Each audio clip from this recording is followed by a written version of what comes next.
Hello, ladies and gentlemen. Well, guess what we've got planned for tonight. Late at night, probably. As you can probably tell from the title, yep, we're doing one of these. It's the end of the year, so, well, coming close to the end of the year, but of course we're going to do one of these.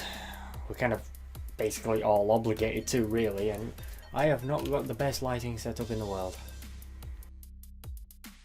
Need to sort that. Welcome to the top 10 list. First time I'm going to be doing one of these. It's of course going to be top 10 games this year for me. I want to go over a couple of points before we get into this, because there's definitely going to be people pissed off at me, probably, most likely, that their game was not on the list. But what people seem to fail to forget about these sort of top 10 lists is these are my top 10 list, not yours, mine. So just bear that in mind. So the top 10 list, these are going to be four things. Well, four things.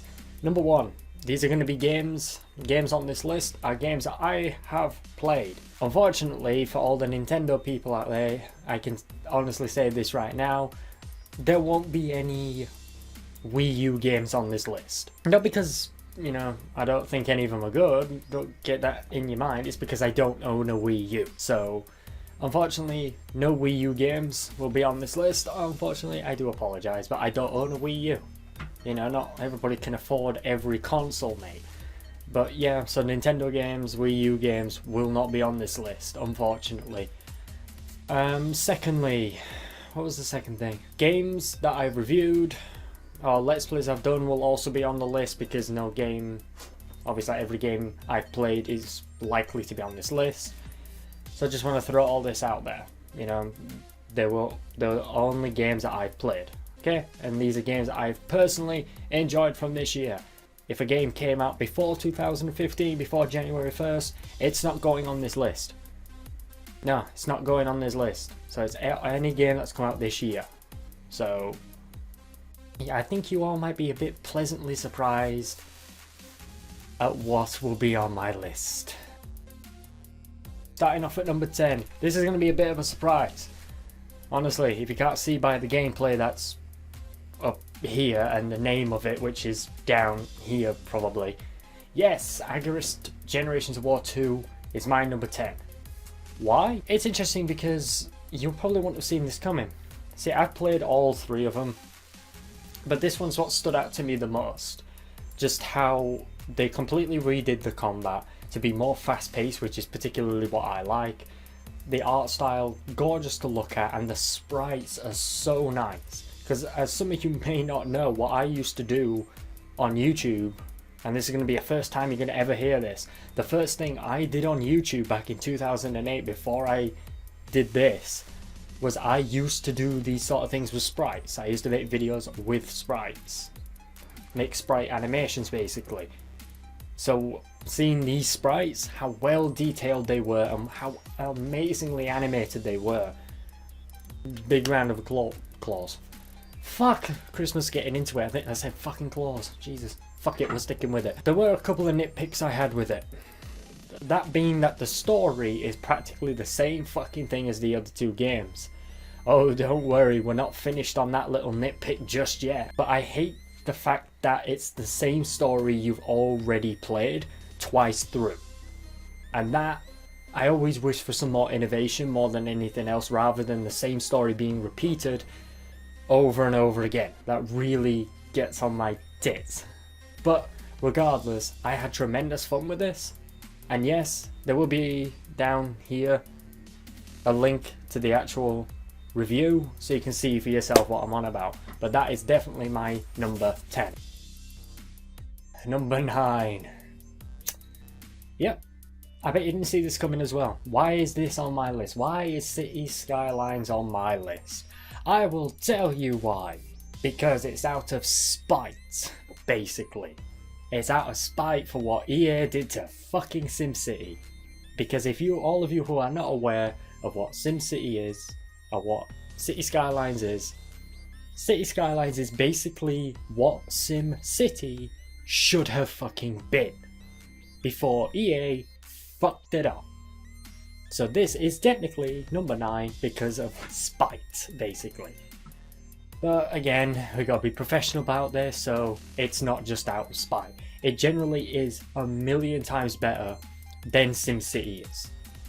I mean, despite the fact that Maxis have patched the game, they've fixed the game to make, offline single player that bollocks, but the fact that that was part of the game originally, and how you were forced to play online with other people, fuck off. Just fuck off. But it's so much better.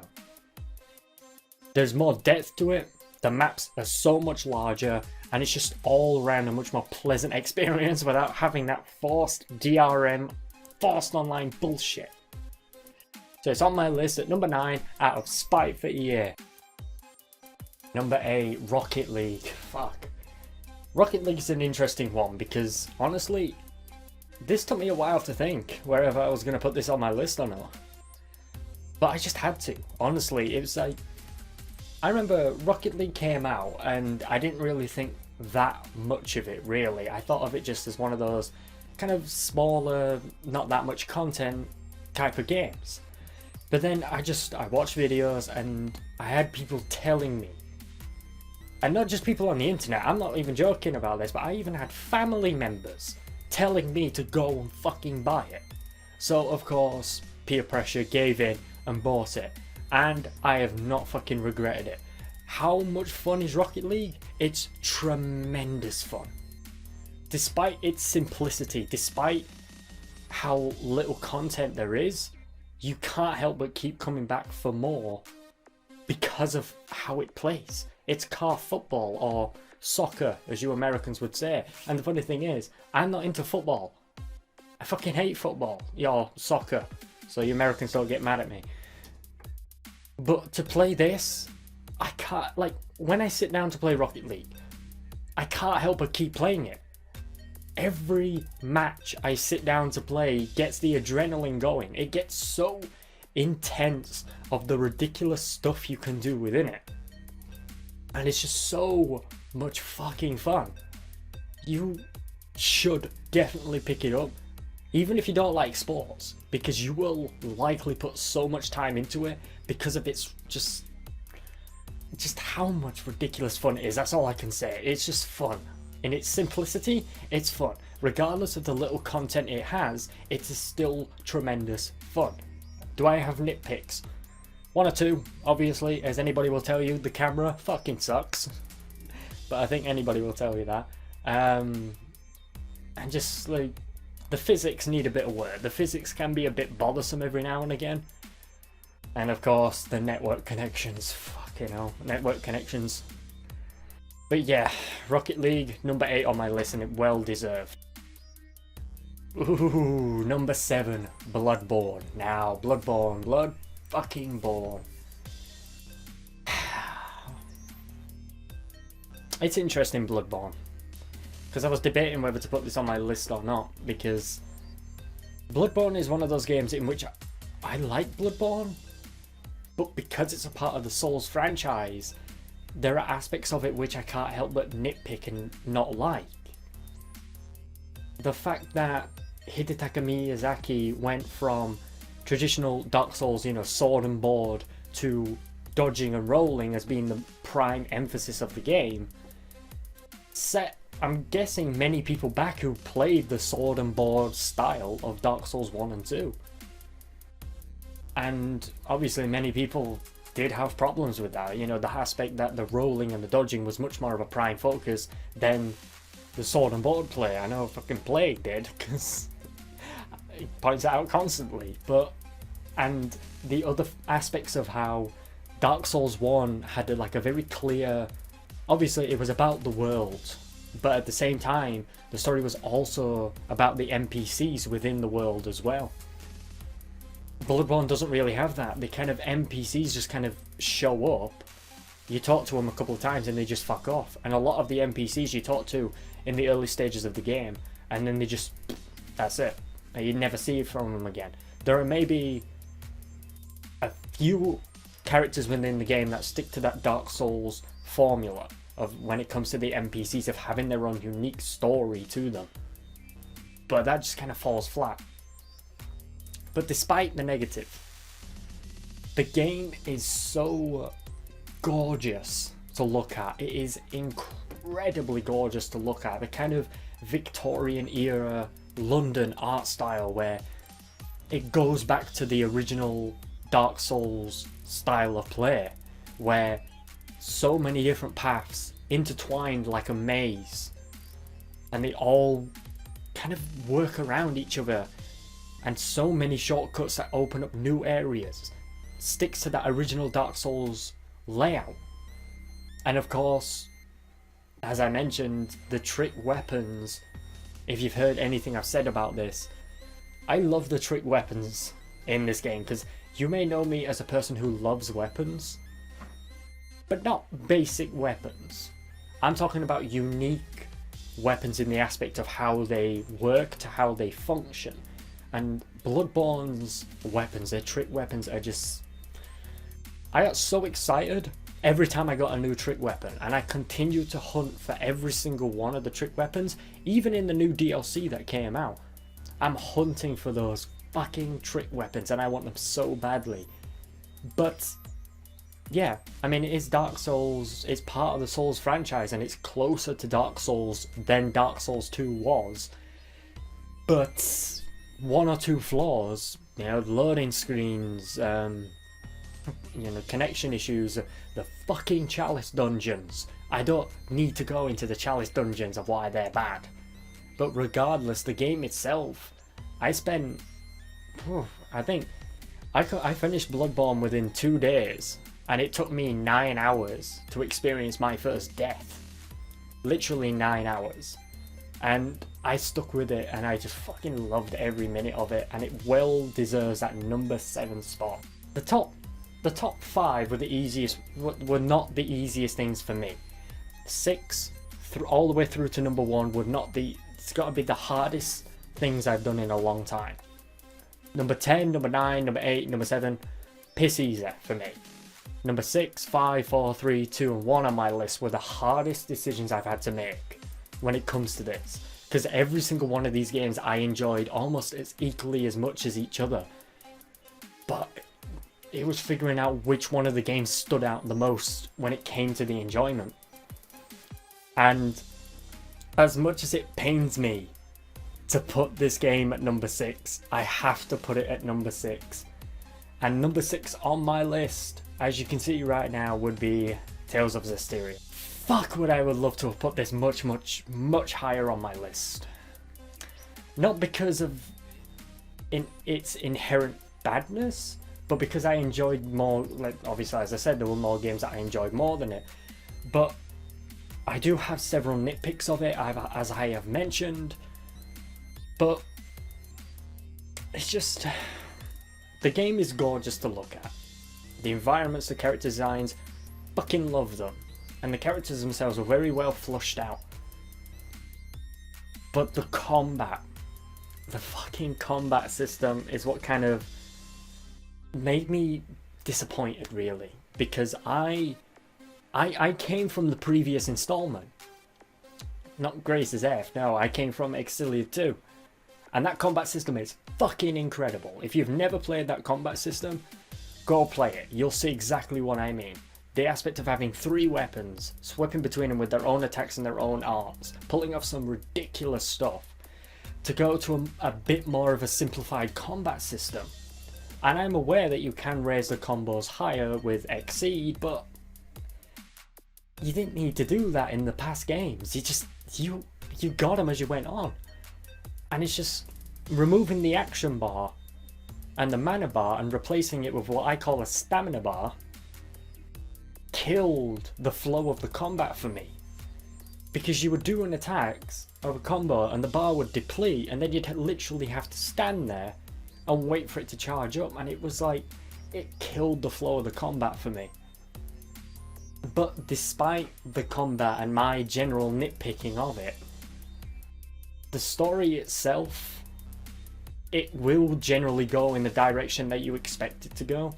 But as I always say, when it comes to storytelling or any kind of narrative, it's not inherently the story all the time. It's things that happen within the story that are the most important aspects of it. And even though the story may end up in the direction that you expect it to go in, it's the things that happen within the story that are the most gripping parts. And every moment, and specific moments, I loved. And I fucking hate Hideo Baba for every single game I've played, all the way back to the GameCube. He always has to have those 1 or 2 parts in each game that always tug at my fucking heartstrings, and I fucking hate him for that. But regardless, it's number 6. Wish I could have put it higher, but nitpicks, and nitpicks. Number 5. Why did I pick this one over the other 2 games that came out this year? Because fuck you, that's why. No, literally. Number 5 on my list would obviously be Hyperdimension Rebirth 3. The reason why that is, compared to Rebirth 2 or Action Unleashed, is because I spent the most time with it. And as I said, this list is based on my personal enjoyment of these games. But the thing is, like, how can you talk about a game that is doing your job for you? Literally, there's so little you can actually say about it. Because of it takes the piss out of the game industry, it takes the piss out of video games, and it takes the piss out of tropes and cliches within animes. And at the same time, it constantly references stuff, constantly parodies stuff, and constantly breaks the fourth wall. Every fucking moment I spent with it, I had a massive smile on my face. I love the way Idea Factory make these games so much. And I'm recently gotten into this franchise early this year. And I just can't put these games down for how they're done. Because obviously the guys over at Idea Factory have one hell of a sense of humour, and I love them for that. And as I've mentioned countless times about these games, they have such a gorgeous art style on both the environments and the character designs that I have to always credit the artists for what they do, because they are so incredible. But of course I'm gonna nitpick. Dungeons, too small, not hardly that much exploring going on. And unfortunately, it's the same game as Rebirth 2 and 1. What do I mean by the same game? Different story, but everything about it is the same. Like, combat system, menus, everything is the same with very, very small tweaks. I understand that innovation isn't always needed to improve a game or a franchise, but you need to do something to stop it from going stale. So that was my main complaint, is that it just felt kind of samey. Felt, as I said with Agaris, was that it feels a bit more like an expansion, really. And that was my main problem. But the comedy is there, the references are there, the parodies, the fourth wall breaking. It's almost too much that it might cause your fucking head to explode. But it is so very well written. Maybe not on the aspect of its narrative, of like a complex depth of story, but on just how much of a sheer, like how much these guys know how to poke fun at stuff. They know what makes a good laugh and how to have a good laugh. And I appreciate that. And I've been looking forward to the one they're bringing out next year. So that obviously deserves my number 5. Now, as I mentioned before, my top 5 were the hardest decisions to make, honestly. But number 4 on my list has to go to Metal Gear. It has to go to Metal Gear Solid 5. I don't want to show off too much because I'm worried about Konami. Yeah. See, I haven't played a Metal Gear game in years. I kind of had a falling out with the game round about Metal Gear Solid 2, and I haven't played one since. If you count Metal Gear Rising, then I have played that. But the actual main Solid ones, meh. After playing Metal Gear Solid 5, I found a new appreciation for these games, making me wanting to go back and actually play them again. To try and get back into them and actually play through them. And of course the story... the story, as you know, this being fucking Hideo Kojima, is batshit fucking bonkers and completely just what the fuck is going on, even for somebody like me who's not... I've been keeping up to date with it, but not that much, but even still, it's like, what the fuck is going on? And of course, I'm not going to go into the all the bullshit that's been going on. I'm not going to go into all that because I think enough has been said about all that my input is not going to make any difference. But it's generally an incredible game. Like, I didn't expect it to go open world as it did, and just how the stealth mechanics work so well. And as always, stealth, it's always a challenge in these sort of games, and particularly when they made it so challenging to pull off stealth. And I love a challenge like that, and it's so satisfying. But despite its problems, despite the problems it has with the whole FOB, the bullshit microtransactions and the whole bullshit that's going on between Kojima and Konami, you know, it's solid. If you get my pun. Yeah, that was a horrible fucking pun. No round of applause for that. But it is such a solid game on how everything is just very well crafted and put together. And it, of course, goes on my list at number 4. Now, number 3, Undertale. This was late onto my list. I was trying to think of a 10th game to put on this list, because I only had 9. And I could not find a 10th. And then I decided, you know what? Many people have been talking about Undertale, how amazing it is. So I thought to myself, okay, I'll actually go and buy it and play it. This is why you're not seeing any gameplay up here, because I don't want to talk that much about it, and I don't want to show too much of it, because anything I could possibly say or anything I could possibly show could end up spoiling the game for you, and I really don't want to do that, especially when it comes to Undertale. See, Undertale is one of the most interesting RPGs and the most unique RPG I have played in years. Of just how, I mean, sure, the combat, you know, many people are obviously going on about combat, but the writing as well is very well done. But let me go back to combat. The combat is the whole aspect of, like, you don't have to kill a single enemy in the entire game. You could practically just be completely merciful to everyone. And I find that incredibly interesting because you've been taught for years, all of us gamers have been taught for years, anytime we jump into a game, anything attacks us or anything we're told to kill, we fucking kill. So for Undertale to turn around and just slap us on the wrist when we try to kill and say, no, you can be merciful, is fucking interesting. And if I didn't know all this already, I probably would have gotten the genocide ending. Probably. Because I would have genocided everything because that's what I've been taught. And it completely revitalizes it. And the whole combat system of how you take damage and when the enemy attacks you, is how you move the cursor, your heart around.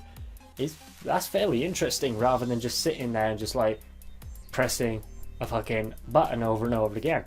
And of course, as I was saying about the writing is just so brilliantly done. It's so very well written. These guys have an obvious sense of humour that is so good. And the one thing that kind of put me off from Undertale originally was the art style. And I'm sorry to the developers, I mean no disrespect, but the art style put me off originally. It did actually put me off originally until I actually bought the game and started playing it, and then I realised how, wow, the art style actually starting to grow on me.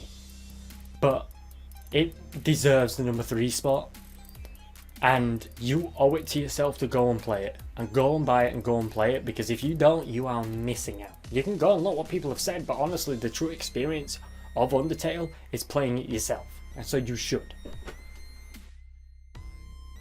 I think we all saw this coming. Number 2, Fallout 4. Now, Fallout 4, fucking hell, like the whole thing with Fallout 4. I never hyped this game up. You know, I'm one of those people that does not hype any game up, because if a game turns out to be disappointing and then people start bitching about it, it's your own fault for hyping the game up. That's why I don't hype up games. So I tell people, don't hype up games until you fucking played it. And it's stupid to hype up a game. And when Fallout 4 came out, people were disappointed. And honestly, I paid no attention to Fallout 4. I mean, I saw the release at E3, I saw all that bollocks. But I was just like, I'm not going to believe the hype or any bullshit like that. I'm going to play the game when it comes out, and that'll be my opinion of the game sorted. But the couple of aspects I can say about Fallout 4 is, yes, it has problems, and a lot of problems at that. Yes, the dialogue has been cut down tremendously, because in previous installments like Skyrim, like Fallout 3, you had a list of options to pick from to respond to what a character has said. Now it's just been replaced with press one of these 4 buttons, like a Telltale game. And it feels like you aren't playing your own character. You know, it doesn't feel like you're playing your own character, but a pre-designed character that you're just controlling. You know, because the one aspect of the game is, it's incredibly difficult to be a bad guy. You know, you have to be this good person, you know? I mean, not too long into the game, like, you get your minigun, you get your power armor, you become the leader of the fucking Minutemen, and shit like that. It's like, it is so incredibly difficult for you to be the bad person in this game. And it just feels like to me that the pacing is all off. That all of this gets thrown at you at the right at the beginning of the game. I mean, hell, that fucking in Megaton, when you detonate that bomb, had more of an impact than what you do at the beginning of the game with the whole fucking power armor and Minutemen stuff. So I felt like the pacing was just off. And of course, yes, people complained about how the game looked. Again, I've always been one of those people who says, fuck graphics. What matters to a game, yeah, obviously graphics can make a game look gorgeous, but it doesn't make a game fantastic to play. What matters is its artistic measure, how the game mechanics are. If a company is focusing more on how the game plays and its game mechanics, then the graphics shouldn't fucking matter. I've always said that. And yes, I will also admit to those people, yes, the textures can look like shit. I've been playing the game since it came out at midnight, and there is so much texture popping. I'm having to deal with so much texture popping of just textures taking forever to load and finding places where textures just look terrible.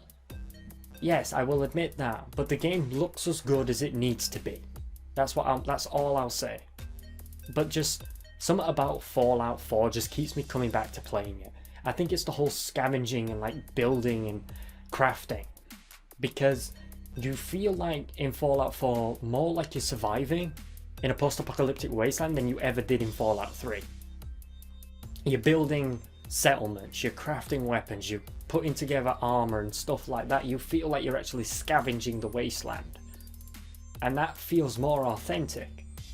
And I just keep coming back to the game. I mean, I've already put like, what, 40-50 hours into the game? According to Steam, I've put about a day and 7 hours, but I know I've put more than that into it. And I just keep coming back. It's just, there's so many aspects of Fallout 4 that just keep reeling me in. And despite the things that have changed within it for the worse and for the bad, it's so addictive, and it's very, very difficult to come away from it. So yeah, I don't think it's Game of the Year material, but it definitely deserves my number 2 spot. And of course, number 1, you all saw this coming, didn't you? I've seen it on many people's top 10 lists, and that would be The Witcher 3. I mean, what can I say about The Witcher 3 that people haven't already said about it? But it holds that very special place for me, for multiple reasons. I mean, I played all the other Witchers. I didn't get into the first Witcher game. I played it for a little bit and I was just like, yeah. I stuck with The Witcher 2 a little bit longer, but same thing. So when The Witcher 3 came out, I was very skeptical about it. I was very unsure. But then I bought it on release and played it, and I was just astonished by what I was playing. I was absolutely astonished. It was the type... The Witcher 3 is the type of fantasy game and fantasy setting that I adore. I don't like the whole fantasy happy fucking sunshine, rainbows, gumdrops bullshit. I like that kind of dark, gritty fantasy. That's my type of fantasy, where everything is surrounded in just like politics, like political disagreements and political wars and just corruption. That sort of stuff in a fantasy world fits perfectly with me, and I adore that. But it's not just that, it's how well crafted the story is. The story is the best I've seen in a long time. The pacing is bloody perfect. See, if you don't know that much about storytelling or narrative, is that when you do things within a story, or when you're trying to progress a story, is you do not let things happen for the story's sake. When you're doing a narrative, you have to let things happen within the story, not to benefit the story. I know it's kind of difficult to like I know that's not the best explanation, but it's like if you do things to perfectly what's the word I'm looking for, to perfectly progress the story, you're just going to end up with a mess of just like plot holes and contradictions, and just like the pacing's all over the place. I mean, like I said, there are times in The Witcher 3 where you just chill.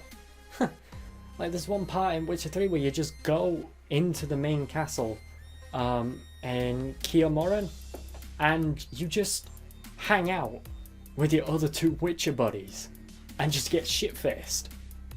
It's brilliant because it's like, one thing I've always said is if you have something that's built around one thing, and if you do that one thing repeatedly, it gets tiresome and boring. This is why a lot of games have slow-paced walking sections in the middle of the fighting to add to the pacing. And The Witcher 3 does it brilliantly, where it has such good pacing within its story. And I played it for months on end. I didn't finish The Witcher 3 till about a month or two ago, because I had spent so much time playing it and just exploring the world. And the world is just so gorgeous to look at, and just so much to explore and so much to do that I just could not stop exploring. Just everything is so perfectly done and melded together. I mean, sure, it does have bugs, it does have problems, and yes, the AI can be a bit thick in the head sometimes, but the narrative is amazingly done, and the combat is even better than it was at Witcher 2. So much better. But The Witcher 3 is one of those games where I will honestly tell you, you owe it to yourself to go and play it. It doesn't matter if it's on console, it doesn't matter on PC, even though that'll be the better experience. You have to play The Witcher 3. You have to buy it and play it to see exactly what CD Projekt Red have done with this. Because this is one incredibly crafted game, and it's going to be a game that I'm going to be using as a staple from now on to measure other games like this towards. Because it's how you do a game. And just their attitude towards the game industry and the DLC and all that stuff was like, CD Projekt Red have, as I said, created a fantastic game. It's not the perfect game, but it is a hell of a game that you have to play. And I will recommend The Witcher 3 to till the day I fucking die, because you have to experience it completely. And CD Projekt Red, you guys have done an amazing job. And a round of applause, because you guys hit the #1 on my list of top games of this year. Congratulations. But there you have it. Those are my top 10 games of this year. And I want to speculate again, because I can't speculate this enough. If you disagree with me, fine, you know, whatever, it's not really my problem. But bear in mind that these are the games that I enjoyed. These are not games that have been like, I haven't picked these games because of a rating, because of how good they are, you know, based on a metric system or whatever. I picked these games because these are the games that I personally enjoyed this year. If you disagree with me, then I'm sorry, but there's nothing you can fucking do about that. I'm not trying to be nasty, I'm just saying it as it is. But what I will say to end this is, I want to know your guys' top 10 lists. Leave below. I want to know all of yours top 10 lists. What are your guys' top 10 lists? Like your top games of this year? Because I've shown you mine. I want you to show me yours. Don't quote me on that, but I want to see your guys' top 10 games of this year, so leave them down below because I really would like to see. But I hope you enjoyed it, because those are my games of this year. And hope you enjoyed my list, really. Anyway, thank you very much for watching. I've been whoever I have been, whoever the fuck I've been. This has been a top 10 list that, of course, I'm obligated to do because everybody fucking does it at the end of the year. So of course I'm gonna do it. Anyway, thank you very much for watching, and ta-ra.